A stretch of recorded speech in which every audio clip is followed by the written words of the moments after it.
नमस्कार दोस्तों। हम बात कर रहे थे देसी बीजों की, किसान की आत्मनिर्भरता की।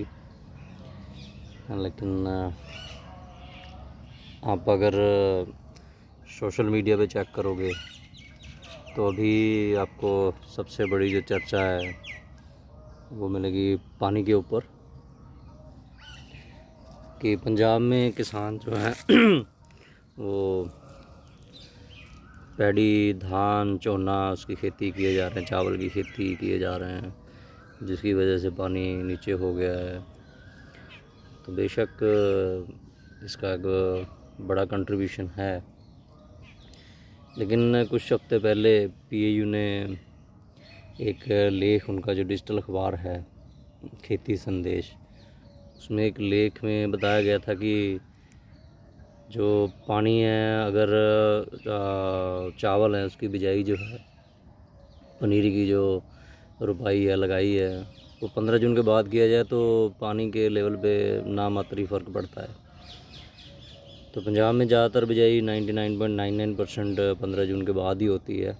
इक्का दुक्का किसान है जो पहले करते हैं, या अभी सीधी बिजाई पहले होने लगी, उसकी सिफारिश पहले है। लेकिन तो यूनिवर्सिटी की तरफ से भी श्री विधि जैसी तकनीक, जिसमें 40 से 50% पानी की बचत होती है, उसको फेल किया जा रहा है। उसको प्रचार करना तो बहुत दूर की बात है, उसको मान्यता भी नहीं दी गई अभी तक। तो फसली विभिन्नता जो है वो मंडीकरण पर निर्भर करती है, ना कि किसान की सोच या किसी एक इलाके या राज्य के जो कल्चर आप कह लीजिए, या उनका रहन सहन, और उस पर डिपेंड करता है। ये सारा मंडी पे डिपेंड करता है। हम भी जैसे हमने नेचुरल फार्मर एसोसिएशन भी बनाई थी पंजाब के अलग अलग जगह में काम करने वाले किसानों की। तो उसमें मंडीकरण के पे हमने जोर दिया है कि मंडीकरण का प्रबंध होगा तो किसान दूसरी फसल लगाएगा, और मंडीकरण तब कामयाब होगा जब ग्राहक जो है वो वहाँ पहुँच के किसानों से खरीदेंगे। तो एक तो गेहूँ और चावल की खेती का फसल चक्कर बदलना था।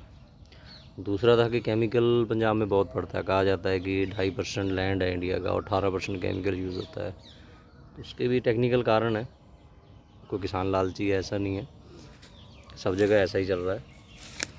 तो पंजाब को हाईलाइट थोड़ा ज़्यादा कर दिया जाता है। यहाँ पे एमएसपी मिल रहा है, जितना भी पैडी लगेगा, जितना भी गेहूँ लगेगा, जितना चावल बीजा जाएगा, सारे का सारा गारंटी है कि एक फ़िक्स रेट पे ख़रीदा जाएगा। तो भाई कोई नौकरी करता है सरकारी प्राइवेट, तो उसकी तनख्वाह फ़िक्स होती है, उसको पता है कि उसकी इतनी कमाई होनी है, वो अपने सब कुछ उस हिसाब से मैनेज कर सकते हैं अपनी ज़िंदगी।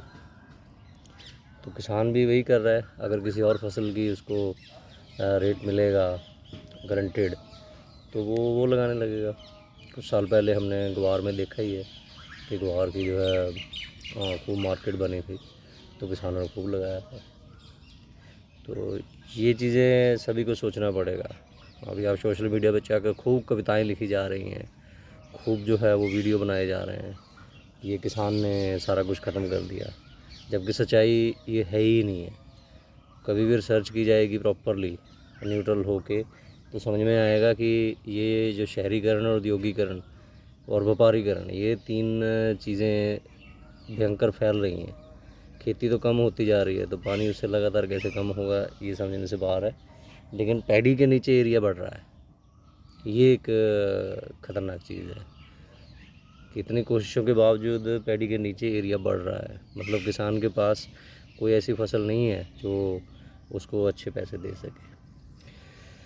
तो आज जो किसान मंडीकरण कर रहे हैं या कुछ अलग करना चाहते हैं, हमने थोड़ा ट्राई कर रहे हैं कि छोटी सी बगीचे में कुछ ना कुछ आपको ऐसा दिखाया जाए।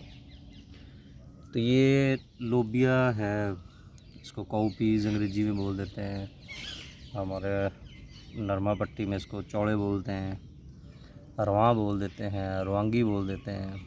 तो कई नाम से ये है। ये दाल है, लेकिन दाल से पहले ये सब्ज़ी भी है, और सब्ज़ी और दाल के बाद ये नाइट्रोजन फिक्स करने वाली लेगुमिनस क्रॉप भी है। लेगुमिनस क्रॉप वो होती है जो हवा में नाइट्रोजन 78% हवा में नाइट्रोजन होती है, लेकिन पौधे सारे पौधे इसको ले नहीं सकते, सिर्फ दालें हैं। कुछ और फसलें हैं जिनको लेगुमिनस फसलें कहा जाता है, वो हवा से लेकर नाइट्रोजन इसमें फिक्स कर सकते हैं। तो ये जितने पौधे ये लगे अभी उगे हैं, कल आपको फ़ोटो में भी मैंने दिखाया था, तो लगभग जितने बीज लगाए थे, ये 2-3 तरह के लोबिया हैं, तो लगभग सारे के सारे मतलब आप कह सकते हो कि 90-100 भी नहीं है, तो लगभग 100% ही जर्मिनेशन है। तो इसका बिजाई का ये सही टाइम है, तो आप अभी कर सकते हो। तो ये एक फसल हो सकती है कि आप इसकी फलियां किसान जो है, हमने जब गर्मी का सीज़न शुरू हुआ था फरवरी मार्च में, तब भी आपको बताया था, लिंक और डिस्क्रिप्शन में डाल भी दूंगा इसका लिंक पुराने वीडियो का। तो इसकी बिजाई 2 बार हो सकती है। तो जो पहले बिजाई की हुई थी उससे अभी खूब फलियां मिल रही हैं, और ये यहाँ पे जो फलियां हैं आप देख सकते हो कि हमारे पास है, लगभग डेली खूब फलियां हो जाती हैं यहाँ पे। गिलहरी भी खाती है, हम भी खाते हैं। तो ये जो बेल है, ये जो पौधे लगे हैं, ये हरी खाद के लिए, आप देख सकते सण भी है इसमें, तो हरी खाद के लिए मैंने यहाँ बिजाई की थी, सो दैट जैसे गर्मी की सब्जियां तो मेरी चल रही थी, तो ये हरी खाद बिजाई की थी कि जो नेक्स्ट सीज़न है कि मई जून में अगले सीज़न के लिए, जो बरसात का मौसम है उसके लिए जो है वो सब्जियां लगाएंगे। तो अभी इससे फलियां हमें मिल रही हैं और दूसरी तरफ बिजाई हो गई है। अभी ये और 1 महीने तक ये थोड़ा बहुत फलियां देती रहेंगी। साथ ही साथ इसमें से इसे काट काट के हम जो है यहाँ ये जो बेड बनाए हैं, ये सारे इसके नीचे ये पूरा लोबिया सण सब कुछ दबा हुआ है, ये धीरे धीरे खाद में बदल जाएगा। और अभी हम लगातार धीरे धीरे जो है बिजाई करते जा रहे हैं। तो ये लोबिया यहाँ बहुत मोटी फली है इसकी, एक बनी है, एक फली और रखी थी लेकिन गिलहरी खा गई, तो इसको बचा के रखा है। तो इसका बीज भी तैयार कर रहे हैं, ये आप देख सकते हैं। तो ऐसी फसलें जो हैं वो लगाई जा सकती हैं। अभी जो है लोबिया का लगाने का बहुत सही सीज़न है। तो आप देखिए कि ये घर में पड़ा लोबिया जो लगाया था, तो उसको फलियाँ भी दे रहा है और उसने नाइट्रोजन भी फिक्स की है। तो क्योंकि मैं स्टेप बाय स्टेप पे बिजाई करता हूँ, तो ये ऑप्शन रहती है कि लगातार एक ही साथ एक फसल ना लगाए, क्योंकि उससे क्या होगा कि फसल लगे भी एक बार, पैदावार भी एक बार देगी और ख़त्म भी एक बार में हो जाएगी। फिर नई फसल की बिजाई होगी और 2 महीने का और इंतज़ार। तो इसको अब एक तरह की रिले क्रॉपिंग जो है वो कह सकते हो। तो अभी बिल्कुल सही टाइम है, और इसके भी बीज हमने जैसे ये राजमा के तैयार किए हैं, तो हो सकता है नई वैरायटी हमारे पास आ जाए। लेकिन आप जो है अभी दोबारा से बिजाई जो है वो लोबिया की कर सकते हो, तो ये खूब फलियाँ भी देंगी, प्लस जो है आप पका के बीज तैयार कर सकते हो, प्लस जो है दाल जो है वो दाल भी बना सकते हो। जिनके पास मंडी है उनको बहुत ज़्यादा सुखाने की भी ज़रूरत नहीं है। जो फलियाँ जैसे मैंने दिखाई थी वैसी फलियाँ निकालो, थोड़ी हरी दाल हो तो हरी दाल भी बेच सकते हैं, तो वज़न उसमें ज़्यादा होगा, तो एक प्रॉफिट अच्छा मिल पाएगा। गीली फली का वज़न ज़्यादा होगा, जब खूब पूरी पक जाएगी तो सूख के वेट भी कम हो जाएगा। तो ग्राहक जो है उसको हरी थोड़ी सी दाल रहेगी तो खाने का मज़ा भी अलग से ही आएगा। तो ये फसलें हैं ऐसी, ये ऐसे तरीके हैं। अब जैसे ये मैंने बिरली इसमें से निकाल रखी थी, तो अभी मैं सोच रहा हूँ कि इसी के बीच में जहाँ खाली जगह पड़ी है वहाँ और लगा दें, कि एक ही जगह पे बार बार लगती रहेंगी। तो आप सोचिए कि आपको दाल भी मिलेगी, सब्जी भी मिलेगी, मिट्टी में नाइट्रोजन भी आपकी इससे फिक्स होगी, मल्चिंग के लिए भी मटेरियल मिलेगा, आपके पास चारा ख़त्म हो गया तो चारे के लिए भी आपको ये मिल जाएगा। तो ये अगर आप अभी लगाएंगे तो इसके बाद जैसे यहाँ पे ये लोबिया लगा होगा, मैं यहाँ पे वो फसलें लगाऊंगा सर्दियों की जो बहुत ज़्यादा खाद मांगते हैं, जैसे गोभी है, तो ये एरिया में मैं गोभी लगाऊंगा जहाँ जहाँ पे लेगुमिनस क्रॉप होगी। और जहाँ पे जैसे ये भिंडी या और कुछ लगा हुआ, अभी देखो भिंडी ने इसमें से पूरा लिया है नाइट्रोजन सब कुछ, तो ये नाइट्रोजन इधर में फिक्स करेगा, तो मिट्टी की भी कमी जो है वो पूरी हो जाएगी। जहाँ मैंने भिंडी या कुछ और लगाया है तो वहाँ मूली, शलगम, वो सारी चीज़ें लगाएंगे। तो आपको जो है अपना क्रॉपिंग साइकिल जो है वो डिसाइड करना है कि कैसे उसको बनाना है। तो लोबिया एक बहुत ही बढ़िया फसल है जो खेती विभिन्नता, फसली विभिन्नता के लिए किसान अपना सकते हैं। तो हम मार्केट में ये दाल बिकती है बहुत बड़े लेवल पे नहीं तो कम से कम थोड़े लेवल पे तो आप कर ही सकते हैं।